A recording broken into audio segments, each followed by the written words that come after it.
Bab 2 di Hong Kong. 1. Ditangkap polisi rahasia Inggris. Ong Song Lee, nama penuhnya, mengandung 13 nama reserves, dengan tiada membatalkan nama di atas paspornya dengan koper baru. Kebetulan pula seharga $13 pada permulaan bulan Oktober tahun 1932, menyewa kamar nomor 13 di stasiun Hotel Kowloon, kota di seberang bandar Hong Kong. Syahdan pada hari 2x10 ialah bulan 10 dan hari 10, hari ulang tahunnya Republik Tiongkok. Maka angka 3x13 tersebut di atas buat mereka yang percaya kepada kecelakaan angka 13 benar-benar menjalankan role-nya. Buat mereka yang bersandar atas barang yang nyata, tentulah kemalangan diri saya pada malam hari itu berhubungan dengan sebab dan akibat yang nyata pula.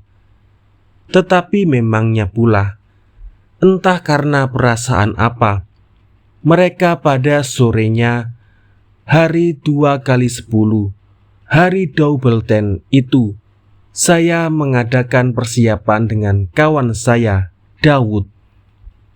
Semua pesan yang perlu saya berikan pada malam hari itu, seolah-olah ada bahaya yang akan menimpa. Daud datang dari Indonesia menjumpai saya di Shanghai. Kemudian dia berangkat dulu ke Hong Kong, di mana kami berjumpa lagi. Dia tinggal di kota Hong Kong dengan memakai nama Filipina, dan saya tinggal di Kowloon. Di Hong Kong di tepi pantai pada hari tersebut, sampai jauh malam, kami bercakap-cakap. Kami berpisah hampir jam 12 malam. Dia tinggal di Hong Kong, dan saya menumpangi ferryboat, kapal yang pulang balik antara Hong Kong dan Kowloon. Lamanya berlayar lebih kurang 5 menit. Setelah sampai di Kowloon, maka saya merasa diikuti oleh polisi rahasia Inggris. Seorang Tionghoa berpakaian biasa dan seorang Bengali tinggi besar selalu saja di belakang saya. Apabila saya sudah memperoleh kepastian bahwa kedua polisi rahasia tersebut benar-benar mengikuti saya, maka saya mencoba mencari jalan untuk meloloskan diri. Dengan segala muslihat saya berusaha melepaskan diri dari mata mereka. Tetapi karena keadaan kota Kowloon di tengah-tengah malam hari pula, tiadalah berhasil usaha itu. Saya tetap diikuti. Kowloon dikelilingi laut. Satu jalan yang menghubungkan Kowloon dengan Canton ialah jalan kereta api yang rupanya sudah dijaga pula. Jalan keluar kota sudah tertutup sama sekali. Apabila saya sampai ke depan hotel saya, maka saya merasa tiadalah aman masuk ke dalam hotel. Saya tidak jadi masuk ke dalam hotel, melainkan membelok ke kanan. Tiba-tiba saya diserang dari belakang oleh 2 orang. Si Tionghoa yang mengikuti saya tadi dengan tangan kirinya menekan leher saya sambil memegang tangan kanan saya. Dengan tangan kanannya pula, si Bengali yang tinggi besar itu dengan tangan kanannya menekan leher bagian belakang saya dan memegang tangan kiri saya dengan kirinya pula. Serangan ini dilakukan sekonyong-konyong dengan kekerasan seperti polisi hendak menangkap seorang penjahat pembunuh orang. Segera saya bertanya dalam bahasa Inggris, "What is the matter?" Apa perkaranya? Oleh Bengali pertanyaan itu cuma dijawab dengan perkataan, "What is the matter?" pula. Cuma perkataan itu diteriakkannya keras-keras sambil leher belakang saya ditekannya lebih kuat ke depan. Ditekan oleh dua orang di kiri kanan itu, saya hampir tidak bisa bernapas. Dengan sendirinya kaki saya sebelah kiri yang pernah mendapat latihan kampung bergerak ke lubang belakang lututnya menuju ke depan, dan siku kiri saya bergerak menekan perutnya menuju ke belakang. Dia terpaksa melepaskan tekanannya atas leher saya, berbalik sambil meraba hurlu pistolnya. Saya baru insaf bahwa saya berhadapan dengan polisi rahasia bersenjata lengkap itu.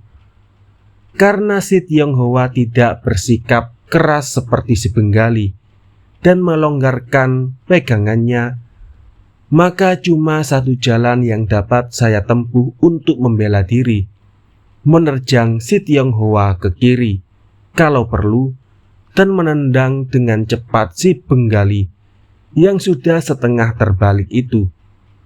Apa kelak akibatnya saya pada saat itu tiada terpikirkan lagi. Menghadapi maut, orang tak bisa berpikir panjang. Lagi pula pengkhianatan semacam itu, walaupun dari dua orang bersenjata lengkap, tak dapat saya terima begitu saja. Sekurangnya pada waktu itu adalah jam 1 malam. Tidak seorang pun kelihatan di jalan-jalan. Saya pikir sejarah hidup saya akan berakhir pada malam itu. Tetapi sebagai akibat penghinaan itu, maka urat saraf saya berasa sebagai baja, dan sendirinya berjalan siasat memukul yang terpendam selama diikuti dua orang itu. Untunglah saya tak perlu menyambung jiwa, cuma buat membela kehormatan diri sendiri. Ada lagi kehormatan yang lebih tinggi yang akan dibela. Sekonyong-konyong keluarlah dari sudut yang gelap polisi resmi, polisi Inggris, dengan teriakan dalam bahasa Hindu kepada Bengali tadi, sambil menghampiri saya dengan perkataan, "That is not the way to arrest a man." Bukan demikian caranya menangkap orang. Oleh polisi resmi itu saya digiring ke kantor polisi cabang Kowloon yang tiada jauh dan agak tinggi letaknya. Di belakang kami kedua polisi rahasia tadi mengikuti, agak jauh jaraknya. Sambil berjalan, polisi resmi berkata dalam suara rendah kepada saya, "I am a Punjabi Muslim." Saya orang Islam dan Punjab, Pakistan sekarang. Yang kedua kalilah saya berkenalan dengan Islam Hindustan dalam keadaan sulit. Pertama ketika ditangkap di Manila. Seperti sudah saya katakan lebih dahulu, dia memberikan sumbangan kaum Islam di Manila kepada saya berupa uang.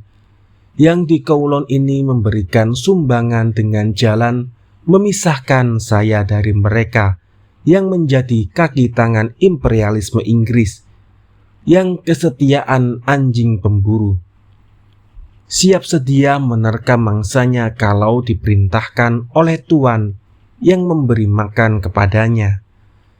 Di kantor polisi Kowloon lewat jam 1 malam, saya disambut oleh para polisi, 5-6 polisi Tionghoa di bawah pimpinan seorang sersan Inggris.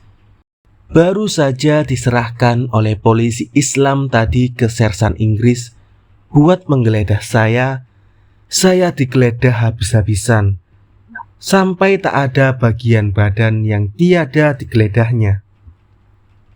Protes yang saya majukan kepada sersan Inggris tak ada gunanya. Setelah digeledah, saya disuruh duduk menunggu kedatangan seseorang, katanya dari Singapura. Antara jam 2 dengan jam 3, datanglah seorang Hindu, gemuk pendek, dikenal di Singapura oleh kaum pelarian komunis dengan nama Prithvi Chan. Ialah anggota IS, Badan Penyelidik Inggris. Prithvi Chan, seorang Bengali, menghampiri saya seolah hendak memukul. Dalam bahasa Indonesia kasar, dia berteriak, "Lu bukan orang Filipina." "Mana boleh, lu orang Filipina." "Lu bohong, lu bohong." Dan mulutnya keluar hawa berbau arak. Saya diam saja, tetapi dengan segera saya mengerti bahwa yang dimaksudkan dengan orang Filipina itu tentulah teman saya, Daud, di Hong Kong. Dia memang memakai nama Filipina. Saya mengerti pula bahwa dia datang dari Singapura untuk mencari Daud, bukan mencari saya. Seperti tersebut di atas, saya memakai nama Tionghoa.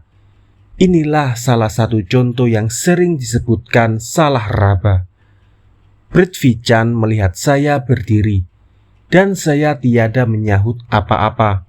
Rupanya bertambah marah. Dengan suara lebih keras dia berteriak-teriak terus, "Ayo coba lu akui, lu orang Filipina." Sambil mengacungkan tangannya hendak memegang rambut saya. Tangan itu saya sambut dengan tangan dan perkataan, "I don't understand you." Saya tak mengerti perkataan Tuan. Jawaban ini menambah marahnya. Perkataan yang tiada senonoh berhamburan bersama-sama dengan hawa sopinya. Protes saya tiada didengarkan. Sersan Inggris terus-menerus menulis, seolah-olah semua itu perkara biasa saja. Buat saya, seorang Bengali gendut seperti Prithvi Chan itu bukanlah perkara susah. Kalau mau beradu kekuatan kasar atau halus, caranya Bengali berkelahi di mana kekuatannya dan di mana kelemahannya cukuplah saya ketahui. Apalagi Bengali Chan yang sedang mabuk itu bukanlah lawan yang sebanding. Tetapi sekeliling Prithvi Chan ada setengah lusin agen polisi. Dengan susah payah saya menekan kesetaraan, walaupun provokasi dari Prithvi Chan sudah memuncak. Kalau saya dengarkan perkataannya, perhatikan potongan badannya dan caranya berteriak sambil mengacung-acungkan tangannya itu, sering pula saya tergoda hendak mematahkan tulang rusuknya. Tetapi saya merasa bahwa masih ada jalan buat menghindarkan malapetaka. Akhirnya saya berkata, "I am a Hawaiian born Chinese. I can show you my passport." Saya seorang Tionghoa Hawaii. Saya bisa menunjukkan paspor saya kepada Tuan. Setelah dia mempelajari paspor saya, maka dia termenung bermenit-menit lamanya. Akhirnya dia berdiri dan ajukan tangan kepada saya buat bersalaman. "Please forgive me. No, I know you from the picture in your passport. I have you as for Gandhi. Please forgive me. Please forgive me." Maafkan saya. Sekarang saya kenal Tuan dari gambar Tuan dalam surat pas. Saya selalu menghormati Tuan seperti saya menghormati Gandhi. Maafkan saya. Jadinya Prithvi Chan mengenal benar gambar saya. Di Singapura dia perlu mempelajarinya buat menangkap saya. Tetapi mengenal gambar seorang belum lagi mengenal orangnya sendiri. Yang sebaliknya mungkin terjadi. Walaupun gambaran Ong Song Lee banyak berubah karena langsung diambil dengan alat potret besar dan gambar besar diambil gambar kecilnya, ukuran paspor, tetapi Prithvi Chan bisa juga mengenalnya. Hampir jam 4 pagi dini hari, oleh Prithvi Chan dan seorang opsir Inggris, saya dibawa menyeberang ke Hong Kong, terus ke pusat kantor polisi.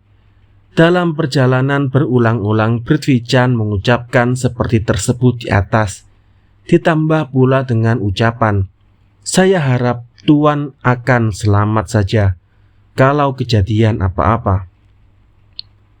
That shall be upon my shoulder akan menjadi tanggungan di pundak saya. Berulang-ulang di belakang hari diucapkan, that shall be upon my shoulder. Itu sikap Prithvichand terhadap saya selama dalam penjara Hong Kong membuktikan penyesalan akan kejadian pada malam hari pertama di kantor polisi Kowloon itu.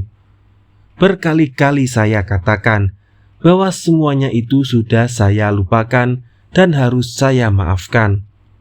Teristimewa pula karena salah raba.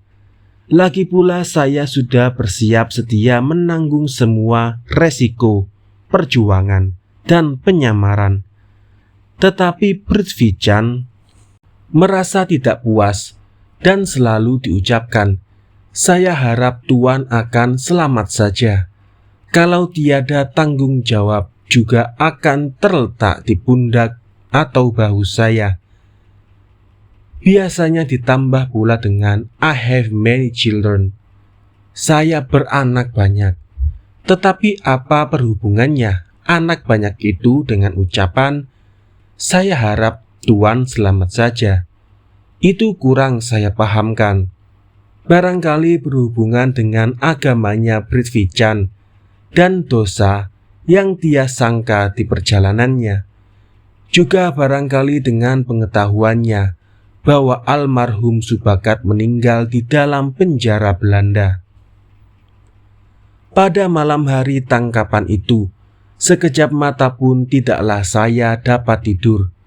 Sesampainya di kantor pusat di Hong Kong oleh Kepala Inspektur Polisi Murphy, saya dihujani dengan pertanyaan dan mengenai kepolisian dan gerakan kemerdekaan. Seluruhnya riwayat hidup saya perlu diceritakan lagi. Semuanya pertanyaan yang oleh Inggris dianggap berguna buat keselamatan negara dan jajahannya dimajukannya.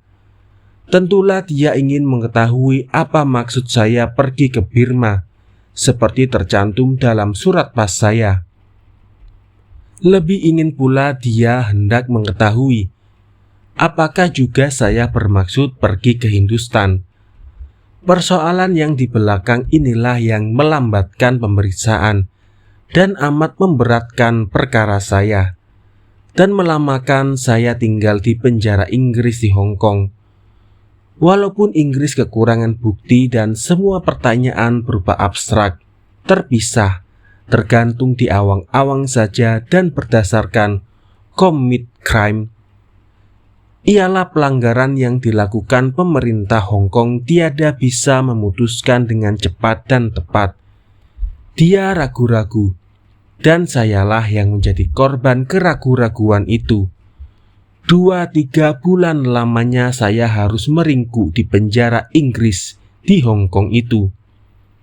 Rupanya sesudah tiap-tiap soal jawab berlaku, hasilnya laporan kepada pemerintah Hong Kong.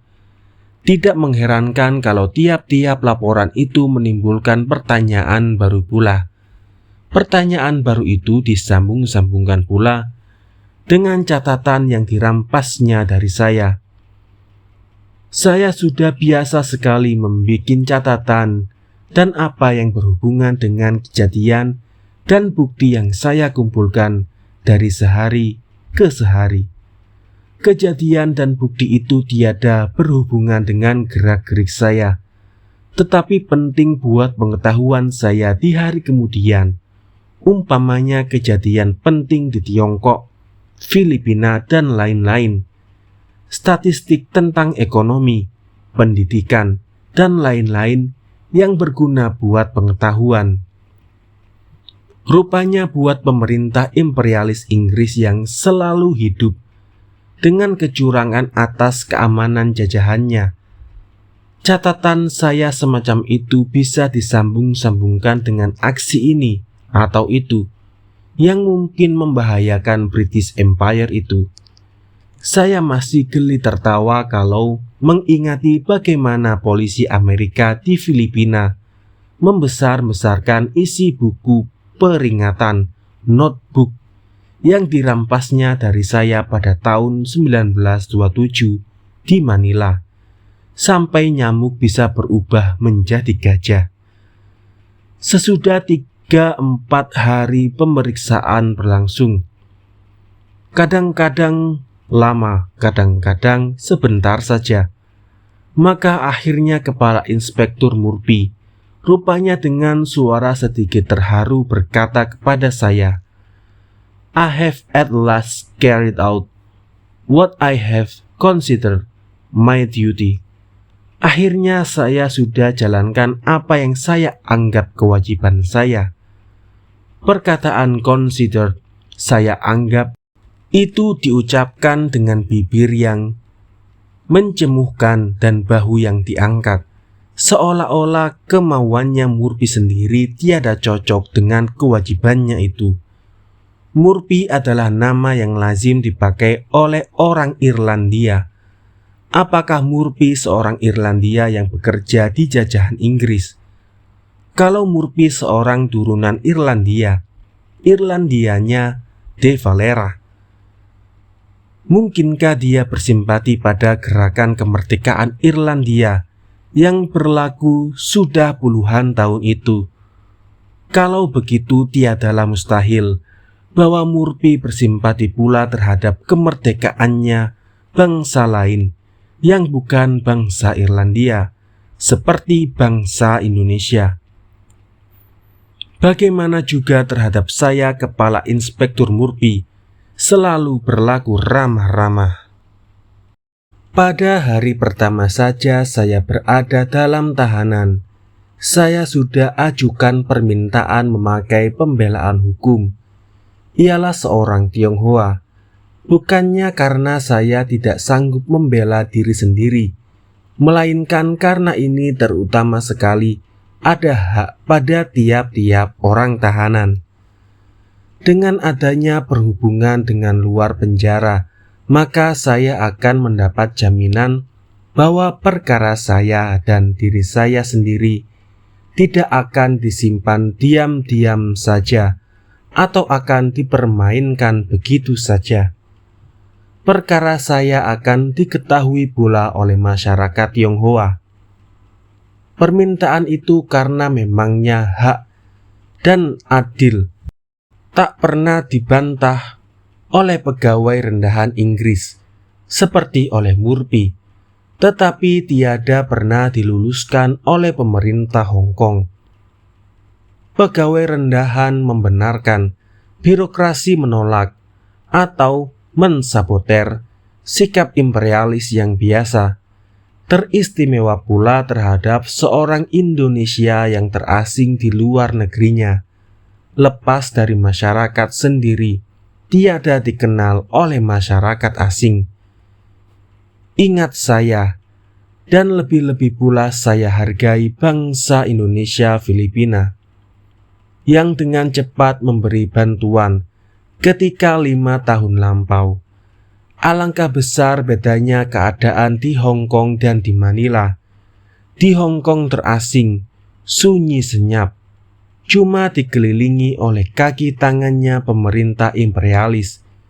Di Manila dilepaskan oleh rakyat yang bersimpati dan terus dibantu lahir batin beberapa kuatnya rakyat Filipina selama saya berada di Filipina.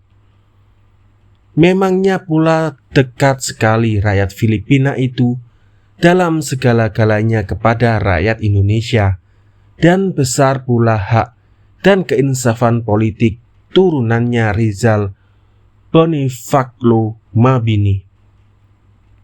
Tetapi tiadalah mau saya memutuskan begitu saja bahwa rakyat Tionghoa walaupun yang dibawa bendera Inggris saja tidak memberikan perhatian kepada perkara saya.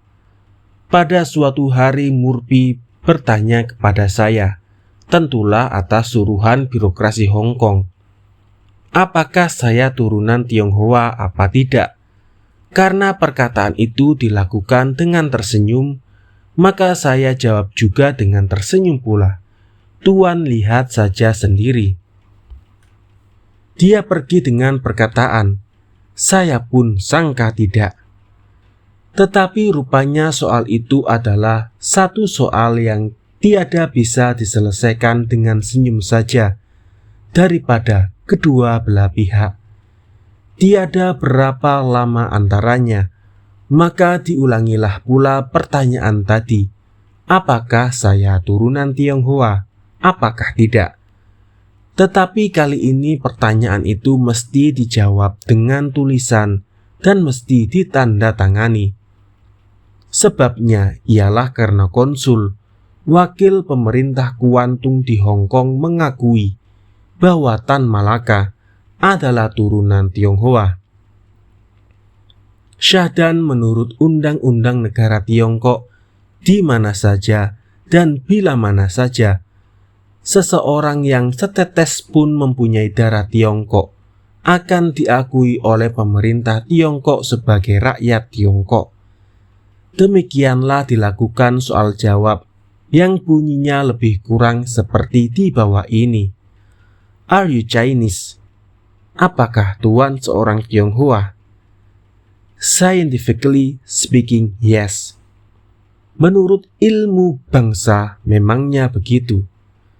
Menurut ahli bangsa seperti Haydon, Smith, dan lain-lain, maka bangsa Indonesia itu adalah salah satu suku daripada bangsa Mongolia. Ke dalam bangsa Mongolia itu termasuk juga bangsa Tiongkok, Jepang, Korea, Tibet, dan Mongolia sendiri.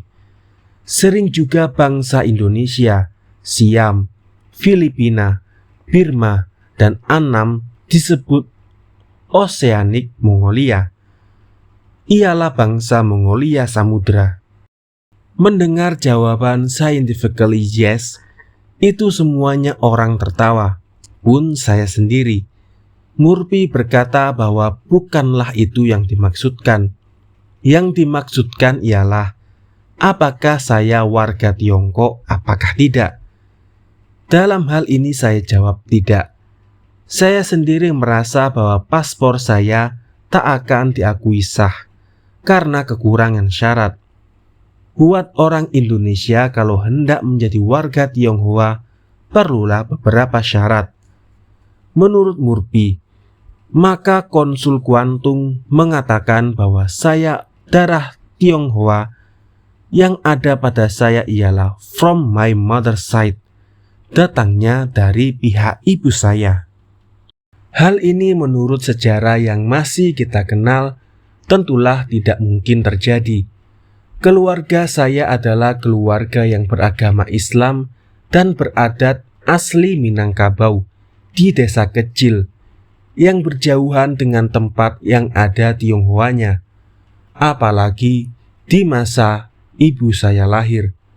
Mungkin di seluruh padang darat belum ada Tionghoa di masa ibu saya lahir itu, apalagi di masa nenek saya lahir, yang masih saya kenal dengan anaknya seorang kiai atau syekh di abad lampau.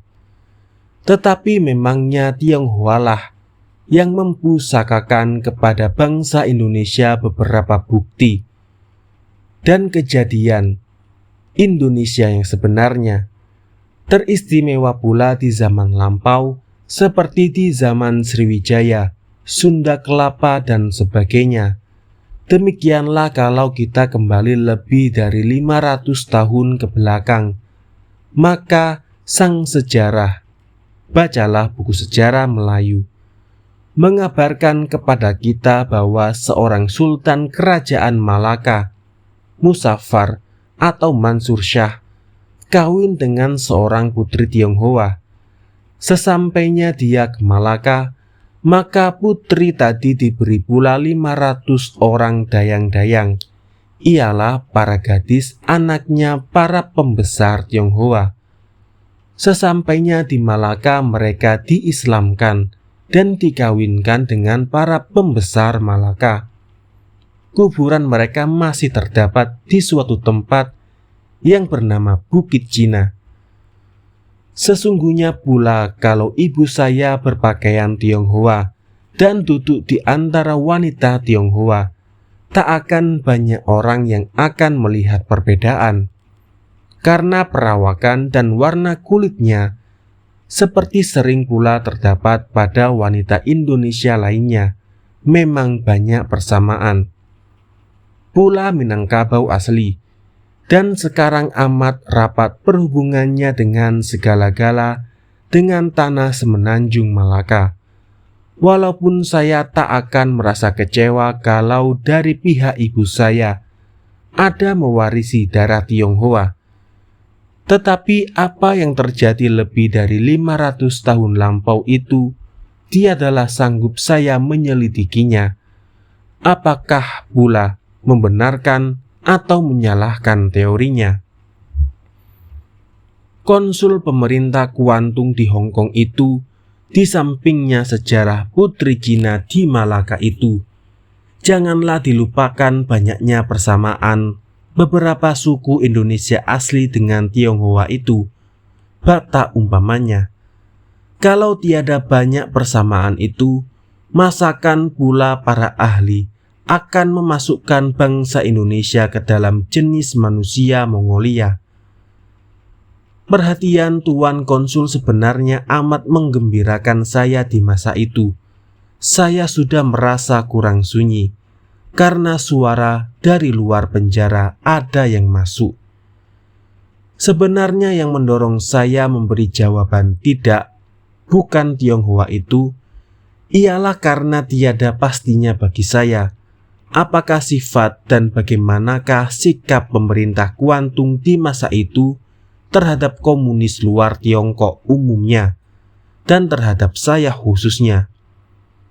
Kalau pemerintah Tiongkok Selatan 100% berdiri di belakang Chiang Kai-shek, maka pasti apa saja dan siapa saja yang berhaluan komunis tidak akan diampuni. Berlainan halnya dengan kalau pemerintah Kuantung berhaluan sayap kiri atau mirip ke situ. Inilah hal yang tidak saya ketahui dan tidak pula bisa saya ketahui. Inilah hal yang amat menimbulkan kejengkelan saya terhadap pemerintah Hong Kong. Karena pemerintah dan negara demokratis ini membatalkan hak demokrasi saya, ialah memakai seorang pembela hukum. Seandainya hak demokrasi saya itu tidak dilanggar pemerintah Hong Kong, saya akan dapat mengetahui sifat dan sikapnya pemerintah Kuantung di masa itu.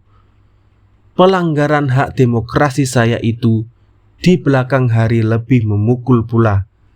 Peristiwa itu kelak akan lebih dimengerti oleh pembaca yang bijaksana dan budiman.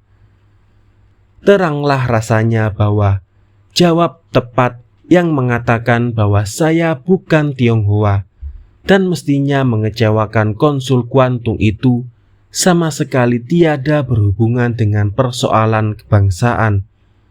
Buat saya diakui oleh bangsa dan berkebudayaan luhur serta bersejarah gemilang seperti Tionghoa itu sebagai anggota sendiri adalah suatu penghormatan luar biasa. Supaya hal ini juga diketahui oleh pembaca Tionghoa. Seandainya Dr. Sun masih hidup dan berada dalam keadaan sedia kala, tentulah saya tidak akan ragu-ragu mengambil sikap dan tindakan. Dalam hal ini tidaklah akan mempelajari lebih dahulu usulnya konsul Kuantung, melainkan dengan sendirinya akan berusaha dengan segala akal dan tenaga masuk ke kanton Dr. Sun itu. 2. Diperiksa wakil reserse dari negara-negara kolonial. Meskipun saya ditangkap oleh imperialisme Inggris, tapi saya tidak berurusan dengan pemerintah Inggris saja. Rupanya entah hak apa, Inggris memberi kesempatan pula pada wakil pemerintah imperialisme lainnya, seperti konsul Amerika, Prancis, dan Belanda, untuk melakukan pertanyaan. Kalau diterangkan lebih dahulu bahwa pertanyaan itu langsung datangnya dari pihak yang bukan Inggris, tentulah dengan mentah-mentah bisa saya tolak menjawabnya itu. Tetapi pertanyaan itu biasa dilakukan dengan cara Inggris atau British Way, ialah dengan cara licik. Maklumlah, pemerintah Hong Kong adalah wakil negara-negara yang menjalankan demokrasi buat negara atau borjuis negaranya sendiri. Tetapi dalam hakikatnya, dengan segala tipu muslihatnya, selalu berusaha membatalkan hak demokrasi kepada bangsa berwarna yang tidak menyetujui imperialisme. Hanya kalau percakapan sudah sedikit lanjut, kita merasa bahwa Inggris membiarkan dirinya dipakai oleh Amerika, Perancis, dan Belanda untuk mengetahui ini itu yang berhubungan dengan gerakan revolusioner di jajahan masing-masing. Berhadapan dengan solidarity, kesetiaan antara imperialis satu dengan lainnya, maka saya anggap perlu pula saya hadapkan solidarity saya dengan para pemimpin gerakan kemerdekaan di mana saja di bawah langit ini. Mungkin ada, mungkin pula tak ada seorang pemimpin revolusioner A6 yang katanya ada dalam penjara Hong Kong. Mungkin atau tak mungkin pula pemimpin A6 itu mengakui mengenal saya di Moskow atau di Kanton, tetapi saya tolak mengenai siapapun pemimpin revolusioner, kecuali kalau memang tak bisa ditolak lagi. Bukankah saya juga tak pernah menanyakan siapakah spionnya Inggris yang mencari-cari saya dan para teman saya di mana-mana? Kesolideran atau kesetiaan satu sama lainnya musuh itu mesti zonder tawar-menawar, dibalas pula dengan kesolideran di kalangan teman seperjuangan. Di dalam menghadapi musuh bersama, sikap inilah pula yang memberatkan keadaan saya di belakang harinya. Di Hong Kong atau di mana saja saya berada di dalam tangkapan, rupanya belum cukup lagi berhari-hari saya dihujani dengan pertanyaan yang timbul dari pemerintah Hong Kong dan wakil teman imperialis sejawatan di Hong Kong itu. Sudah seminggu saya berada di penjara Hong Kong, maka tibalah pula wakil pemerintah Singapura, wakil Inggris di Shanghai, dan di Nanking. Semuanya ingin berkenalan dengan saya. Bahwa sesungguhnya pula pada suatu malam saya dikeluarkan dari dalam sel buat dijumpakan dengan beberapa wakil pemerintah Inggris di Singapura yang baru saja tiba di Hong Kong. Saya dipersilakan duduk di salah satu kamar di dekat suatu meja, di antara 3 orang para tamu dan 1 orang yang sudah saya kenal. Selama dalam perjalanan inilah Prithvi Chan cuma memperingatkan dirinya sendiri saja dengan perkataan, "Tuan sudah kenal saya." Segera menyusul salah seorang dan yang baru datang dari Singapura itu dengan perkataan, "Nama saya Dickinson. Saya sama sekali tiada berhubungan dengan kepolisian." Roman mukanya Tuan Dickinson amat menarik perhatian. Bentuk mukanya sangat harmonis, matanya sedang dan memandang dengan langsung. Semuanya pantas dimasukkan ke dalam golongan Inggris budiman. Rupanya dia banyak menaruh perhatian kepada revolusi Siam. Ditarik ke jurusan itu, saya cuma mengatakan bahwa pergerakan di Siam tiadalah mudah buat dipahamkan. Terlampau banyak terjadi di belakang layar yang tidak mudah dimengerti oleh orang luar.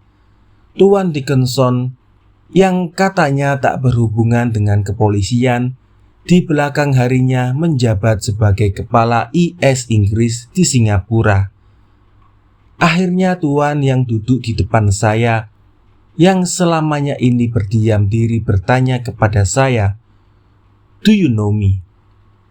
"Yes." "Siapa nama saya?" "On Ryan." Tuan On Ryan adalah kepala kepolisian di Singapura. Di kalangan kami dia bertanya, "Do you want to kill me?" "Apa Tuan mau membunuh saya?" Tuan On Ryan adalah kepala kepolisian di Singapura. Di kalangan kami orang pelarian, dia cukup terkenal. Walaupun baru kali ini saya melihat mukanya, saya tiada segan ragu-ragu menjawab seperti di atas. Keadaan saya sendiri dan pekerjaan Tuan On Ryan yang sudah-sudah, bentuk muka dan kumis seru seram itu menarik perhatian saya pada kesimpulan bahwa pada saat itu saya berhadapan bukan lagi dengan bayang-bayang seperti di Singapura, melainkan dengan badannya sendiri. Tiadalah pula akan mengherankan kalau seorang yang selama ini mencari seorang musuhnya dengan persangkaan bahwa musuhnya tiada mengenal dirinya, maka setelah ternyata musuhnya itu mengenali dia, tiadalah mengherankan kalau dia terperanjat. Seolah-olah dia sekonyong-konyong insaf bahwa gerak-geriknya yang disangkanya tersembunyi itu semuanya diketahui oleh musuhnya. Demikianlah agaknya dengan Tuan On Ryan. Bentuk dan air mukanya Tuan On Ryan tidak pula memberi kesangsian sedikit pun akan pekerjaannya. Tuan On Ryan setelah mendapat jawaban yang mungkin tidak disangkanya, tadi itu mencoba menyusun pertanyaan lain. "What is your purpose of life?" "To do something useful for the society." Sesudah tidak beberapa lama, maka dia berkata, "My heart is stopped side down. I see you are on the side of the front line, and I on this side. But I can't do otherwise if I have to protect the British Empire." Hati saya terbalik berputar. Saya melihat tuan sebelah sananya Inggris perjuangan, dan saya di sebelah ke sini. Tetapi saya tiada bisa berbuat lainnya. Saya harus membela kerajaan Inggris. Percakapan berhenti dengan begitu. Sebelumnya berpisah diucapkan lagi oleh Tuan On Ryan perkataan seperti, "How your people will remember you after hundreds of years." Bagaimana bangsa Tuan akan memperingati Tuan selama ratusan tahun di belakang. Dan ucapan lain yang maknanya sedemikian juga sampai menyebut-nyebut dan membandingkan saya dengan Nabi Isa. Ucapan yang tiada perpadanan dengan taksiran saya sendiri atas diri saya sendiri itu, dan apalagi tidak pula berpandangan dengan perlakuan kepolisian Inggris terhadap diri saya. Ketika ditangkap, segera saya potong dengan keterangan bagaimana caranya para polisi Inggris melakukan tangkapan terhadap diri saya. Tidak bedanya dengan penangkapan atas seorang penjahat pembunuh yang dijalankan di tengah malam. Dengan kemalu-maluan, Tuan On Ryan menjawab bahwa dia sendiri amat menyesali peristiwa itu dan akan memeriksa dengan segera. Buat saya peristiwa itu sudah terjadi dan tak bisa dicabut kembali. Seperti kata pepatah, nasi telah menjadi bubur. Sesudah berhari-hari, Fur on the Rock pemeriksaan semula dijalankan. Maka pada suatu hari saya diiringkan ke suatu kamar besar di dalam pekarangan kepolisian juga. Di sana, saya berhadapan dengan beberapa orang Inggris yang sudah saya sebut di atas. Ialah wakil pemerintah Inggris dan Hong Kong, Singapura, Shanghai, dan Nanking atau Peiping. Berpakaian resmi kelihatan pula wakil gubernur Hong Kong. Ialah Sekretaris Jenderal Halifax. Rupanya saya dihadapkan ke muka police court, pengadilan polisi. Pertanyaan datang dari beberapa sudut, yang terutama mengambil bagian dalam soal jawab itu ialah wakil Inggris dan Shanghai. Dia sudah pernah menjanjikan tempat pembuangan untuk saya, ialah Jamaika, sebuah pulau kerajaan Inggris di Amerika Tengah, tetapi tak pernah memperkenalkan namanya kepada saya. Saya tak bisa memastikan apakah dia berhubungan dengan IS Inggris atau dengan diplomasi, tetapi dialah yang mengambil bagian terbesar dalam bersoal jawab dengan saya. Pertanyaan kecil-kecil dari pihak para pegawai dan lain-lainnya tidak diizinkannya ditanyakan kepada saya. Cara berbicara dan bertanya mirip dengan tukang gertak. Matanya tak pernah memandang mata saya dengan tetap, seperti Tuan Dickinson. Rambutnya dan kumisnya merah. Semua perawakan serta gerak-geriknya memperingatkan kepada saya kepada kucing yang kalau mengintai mangsanya bisa berjalan di atas ujung kukunya dengan tidak kedengaran jalannya. Biasanya menurut naluri saya sesuaikan sikap saya dengan kesan firasat yang saya peroleh dari para orang di depan saya itu. Begitulah pula terhadap rambut merah dan kumis merah ini. Dia mencoba menghujani saya dengan pertanyaan ala public prosecutor officer van justitie, penuduh resmi. Taktik yang sebaiknya dipakai buat menghadapi lawan semacam itu ialah tenang dan pendek berbicara. Setelah benar-benar kelak diketahui mau kemana ia pergi, barulah diberikan tangkisan yang jitu.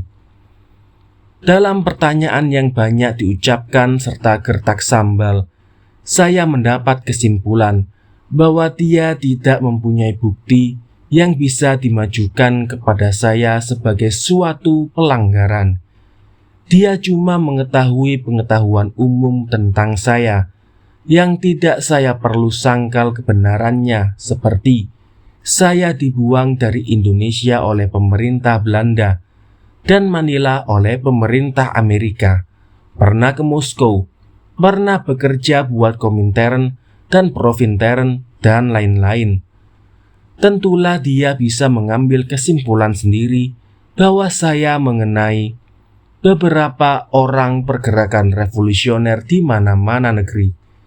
Tetapi yang penting buat dia tentulah mereka yang bekerja giat untuk merobohkan apa yang paling dekat sekali ke hati tiap-tiap orang imperialis Inggris ialah the British Empire where the sun never set. Kerajaan Inggris yang karena luasnya tak mengenal matahari terbenam.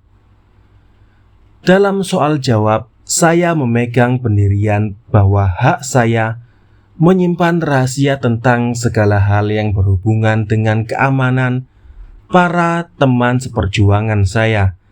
Tidaklah kurang dari hak seorang pegawai pemerintah Inggris buat menyimpan rahasia tentang segala-gala yang berhubungan dengan kejayaan para mata-mata imperialis Inggris. Selainnya daripada itu, maka hak Inggris untuk mengetahui organisasi yang bermaksud merobohkan kapitalisme dan imperialisme tidaklah lebih dari hak saya untuk melindungi dan menyembunyikan semua organisasi yang bersifat sedemikian. Apabila Inggris berambut merah tadi umpamanya bertanyakan, apakah saya kenal beberapa orang Hindu yang benar-benar termasuk organisasi yang menentang penjajahan Inggris, maka saya jawab, saya tidak kenal, walaupun hal yang sesungguhnya adalah sebaliknya. Sebagai satu umpan, maka sering mengenal seseorang Hindu yang saya sebenarnya tidak kenal orangnya, tetapi kenal nama seperti Raja Mahendra Pratap, seorang oportunitis atau pengimpi atau keduanya yang belakangan hari menjadi kolaborator Jepang.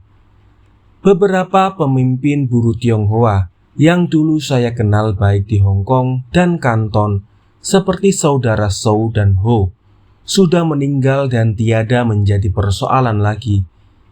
Teman seperjuangan Tionghoa yang lain-lain boleh dicari oleh Inggris sendiri. Jadi pada waktu itu tak bisa dihadapkan ke depan saya. Berhadapan dengan beberapa kesulitan, maka Tuan Kumis Merah berubah sikap mukanya, dan dengan suara yang dia kira bisa memberi pengaruh di luar gedung sandiwara tiba-tiba saja berkata, pada jam ini kami mendapat kabar dari Singapura bahwa Jamaluddin Tamim dan teman-teman ditangkap oleh pemerintah Inggris di Singapura. Segera sesudah dia mengambil kesan dan sambutan saya, dia bertanya pula, "Are you upset? Apakah Tuan putus asa?" Dengan cepat saya jawab, "No."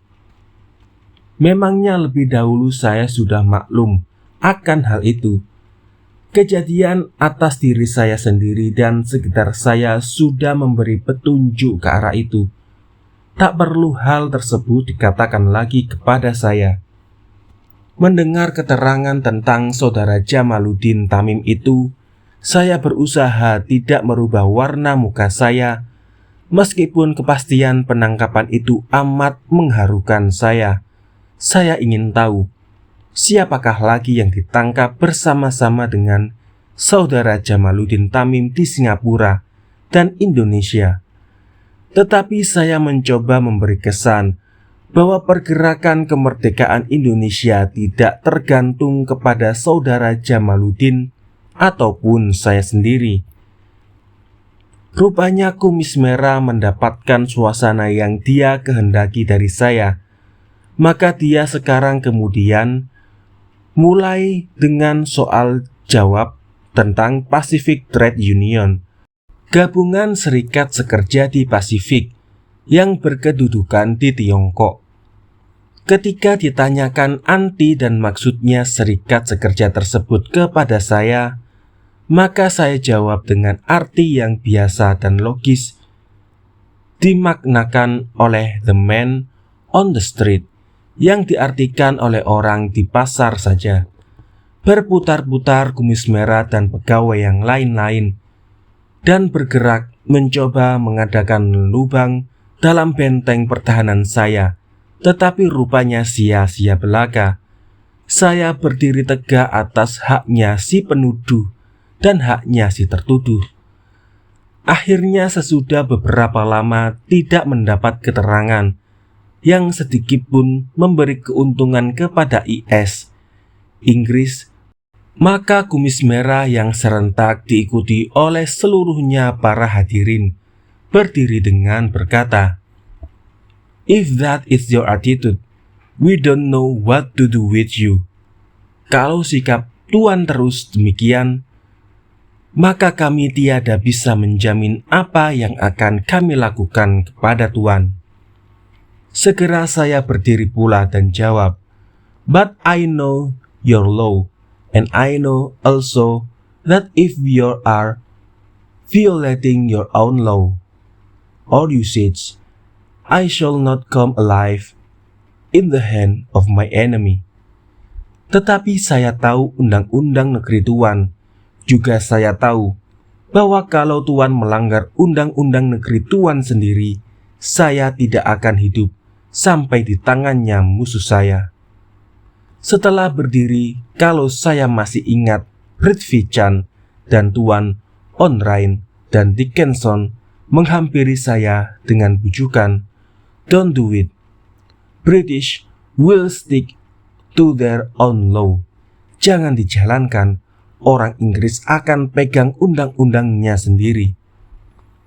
Saya diantarkan sampai ke kamar tahanan oleh mereka itu dengan bujukan tersebut. Pada masa itu dunia Tionghoa dan semuanya bandar perjanjian guncang disebabkan oleh mogok makan. Knowlens, komunis Rusia, sebagai protes atas tanggapannya dan perlakuannya. Inilah yang ditakuti oleh para pegawai Inggris itu. Inggris sudah cukup mempunyai nama busuk. Di mana saja kuku penjajahannya dijengkramkannya di dunia ini. Tiadalah perlu ditambah-tambah lagi dengan mogok makan baru oleh saya.